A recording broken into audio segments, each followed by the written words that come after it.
Hey, it's Cade Courtley, former Navy SEAL for 4 Patriots.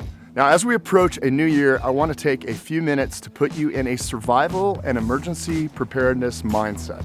Specifically, let's address the most common mistakes you might make when it comes to being prepared. But first, be sure to like this video and hit the subscribe button.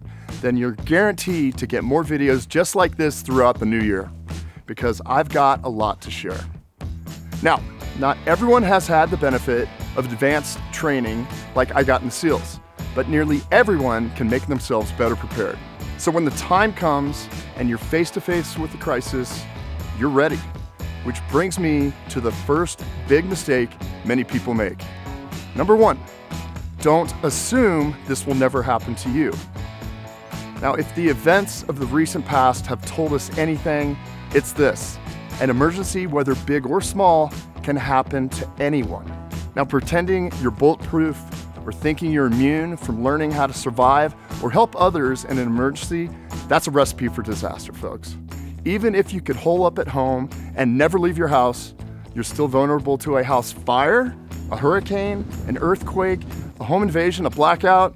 You get the point. Now, the difference between a full-blown crisis and an inconvenience is often preparation. So staying informed, preparing yourself both physically and mentally, and never assuming you're invincible is step number 1. Now, early in SEAL training, called BUDS, we use a pretty basic blueprint to create future warriors to be ready and have the mental toughness to survive. It's the same way a sword is forged. Break the individual down, build them back up, stronger and tougher, and repeat. Now, you don't have to be a SEAL to practice mental toughness in your everyday life. Try something as simple as this. The next time you go into a store, or God forbid, the DMV, and you see a long line, don't let yourself get frustrated. Instead, monitor how you can control your mind and force yourself to be patient.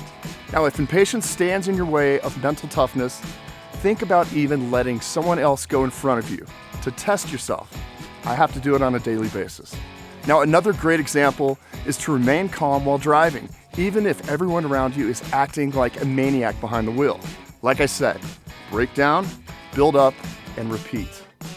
Now, achieving mental toughness in advance of an emergency is critical to overcoming the second biggest mistake made by people. Number 2, don't freeze and never quit. Now, we humans have natural, inborn stress responses when faced with a life-threatening emergency. There's flight, there's fight, and there's freeze. Now, what's best in the moment will depend on the situation. However, to freeze in any life or death moment is rarely a good option. In an emergency, it's up to you to become a leader and not quit in order to protect yourself and others. Now, simple verbal commands to someone who's frozen, like "move," may save their life. Now, one time I came upon an intersection where a pedestrian had been hit by a car. A crowd had gathered around and nobody was doing anything, seemingly thinking there was nothing they could do. I immediately pointed at people and started giving very basic instructions. You call 911. You stop the traffic. You get me a shirt to stop the bleeding. Everybody sprung into action. Now, when you find yourself in a life-threatening situation, decisions need to be made. One of the best pieces of advice I ever received as a young officer in the SEAL teams was, the worst decision is no decision. Folks, you need to step up and make the right ones and people will live. The wrong ones, and maybe you're not that lucky. Number 3, don't leave basic first aid and CPR training to others. Now, in a life or death situation, you must do everything you can to survive and help others make it through too. Now, I believe strongly that we as humans have a moral obligation to provide aid to others, a duty to act. But how much aid you can provide is limited by how much training you've had before the time comes. Now, recently I worked with a group of kids from an organization called A Soldier's Child. This group supports the families of the fallen, giving them a helping hand with life skills, recognition, and so much more. Making sure that the families of warriors who've made the ultimate sacrifice are never forgotten.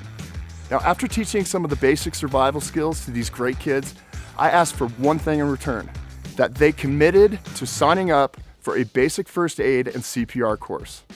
Because learning these techniques will make you a leader in a crisis and prepare And there's that word again, you to save a life. Something we should all want to be able to do in the end. So I ask the same of you.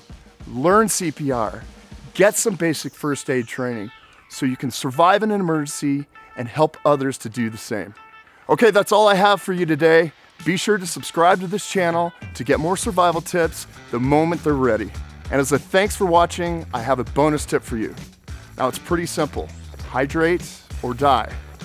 Never leave home without access to water or a way to make drinking water safe.